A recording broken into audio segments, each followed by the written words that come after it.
Hey everyone, welcome back to the Real Cost Series. This is episode 4 where we're going to focus on concrete countertops. If you don't know what the Real Cost Series is, this is a series for investors or homeowners that are willing to DIY an entire project themselves. I'm going to be breaking down the numbers in order to give you an accurate representation of what you would cost to buy just the materials from your local big box store. So according to the numbers, it cost me just in material $11 a square foot to build concrete countertops. And if you think about the fact that the typical granite installed runs between $40 to $60 a square foot, also quartz runs between $55 to $75 a square foot installed, as well as if you were to get a concrete countertop professionally installed, it would run you between $65 and $135 per square foot. So just looking at those numbers, a concrete countertop will save you a lot of money.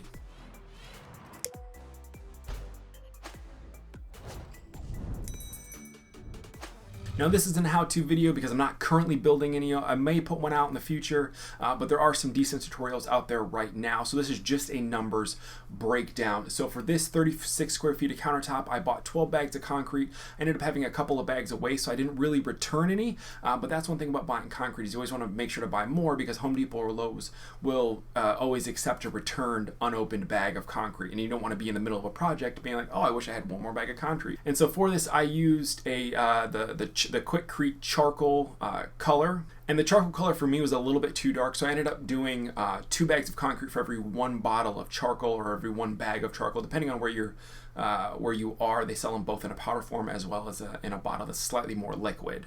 And I bought 1 bag of Portland cement. You actually use that to make the slurry to help patch any holes that are in the top of that countertop.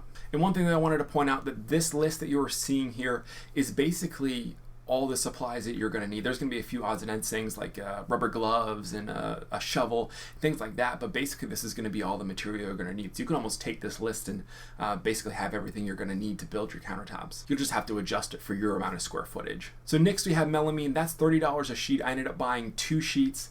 And how you actually build the molds from the melamine, which you'll see in your tutorial videos, is you actually rip the melamine with either a table saw or a circular saw.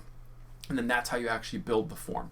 So I ended up going with 2 sheets of melamine. I bought 2 sections of wire mesh, each was $10. And then you're going to need things to help you finish the mold, like painter's tape to cover the screw holes so they don't actually get filled with concrete, caulking to seal the mold before you pour your concrete, and then a tarp to make sure it cures slowly. Some screws to hold the sides of the mold in, and then as well as an orbital sander. I put the price of that in there because I actually had to buy one for this project. You may already have one.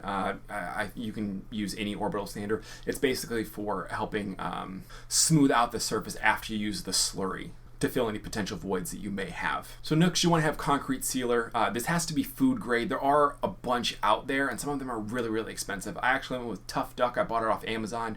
It holds up okay. You got to do a couple of coats of it, but it was $20. And it was one that, according to the label, it was definitely food grade safe, and that's what was really important to me.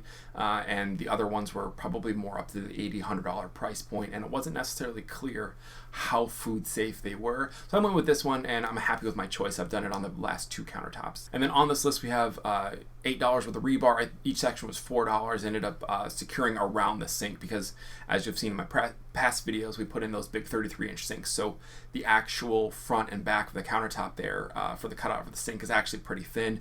So I do reinforce it with rebar to make sure we don't get any cracking. I went ahead and threw in the price for a concrete mixer rental. For our first countertops, we rented a mixer, and then for the second ones I did not rent a mixer just because I didn't want to spend the expense. But looking back, we should have rented a mixer, and that's something I'm going to recommend that you do, is not only just for saving time as well as your back, but also it helps you create a more uniform color throughout because you're able to mix multiple bags at once, as opposed to if you were to get one of those $20 rubber totes that's designed for concrete mixing, which I have and we used for the second one. The color is less uniform than I had wanted it to be. So I would recommend, and what I'm going to do next time, is renting a concrete mixer and then mixing 3 or 4 bags at a time just to create that nice uniform color. And one tip when it comes to renting those, they're a little bit bigger than you think. So if you have an SUV, a smaller SUV like a Rogue or a CRV or RAV4, it's a little bit more difficult to get them in the back. It's definitely something I'd recommend for a bigger vehicle, but just keep that in mind. So don't go and rent the big one so you can rent more and then try to fit it in the back there, because we had trouble fitting it in our Nissan Rogue when I did that. And then last, which is something that nobody recommends, I am so surprised about this. I ended up getting a $50 vibrating motor off of Amazon, and it is amazing. On all the tutorials, you're going to see them saying, oh, you go ahead and just shake it or you hit it with a hammer or your orbital sander. But let's be honest, there's just not that much vibration that comes from that. You know, you can't just like go like this and, you know, lift a 400 pounds worth of concrete to get the vibration that you need. And the hammer is going to take forever, you know, or you bang it with the hammer on the side to kind of get the air bubbles out. So as you can see, this motor vibrates a lot. And honestly, it is $50, or excuse me, $55. I'm just looking at the pricing sheet right now. It is $55 well spent. And honestly, it made it so that I didn't have to do really any hand vibrating whatsoever. I just plugged it in. I actually was still filling the mold while it was vibrating.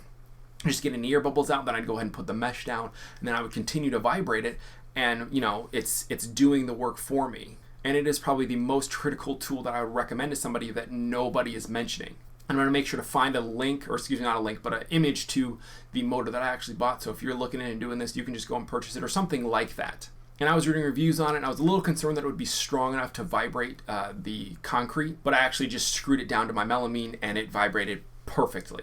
So as you can see, we have a total price of $403, which comes out to $11 a square foot, which is a huge savings as opposed to granite, quartz, you know, literally any other type of countertop, even solid surface. The only way you'd be able to get another countertop that cheap is if you get one of those stock ones that comes from Lowe's, you know, that you just pull off the shelf. But let's be honest, those are not a premium finish. And somebody walks into a kitchen with a, you know, a concrete countertop, especially one that you made, you'd be like, yeah, I built this kitchen and I put these cabinets in and I built this countertop. And it's just slightly more impressive, and you're saving a ton of money by doing it. So let's get into some cons, because this isn't necessarily something that a lot of people talk about. So some of the cons of concrete countertops: you have to reseal them all the time. Not necessarily all the time, depending on what your definition of that is. Usually every 12 months, maybe every 8 months. 2, if you mess up on the pour, you potentially could have to dispose of hundreds of pounds of concrete. 3, it's going to take you some time. Let's be honest. It'll take you a little bit of time to build the form, a little bit of time to, you know, get exactly how you want, get the measurements right, as well as you're probably going to spend a full day pouring. 4, if you're a perfectionist, it could take a really long time to get them to be perfect, because there's going to continue to be air bubbles or, you know, little pinholes across the surface, which you can patch, but sometimes you just have to realize that good enough is good enough. So that's a pro and a con, because you're getting the finish that you want, but you're also going to have to work for it. But let's be honest, you're watching this video because you're learning about it and you're willing to put in the time to save the money. Number 5 is you're going to have to lift them from wherever they are to your countertop. And really, that's it for the cons. I don't really consider any of those to be a huge deal. So I'll continue to do concrete countertops, and I'll continue to save money and create a great products. And we always love our countertops. Hopefully this video is informative. If you think a DIY tutorial on concrete countertops would be something you'd be interested in, go ahead and comment that down below. As always, thanks for watching. I'll catch you next video.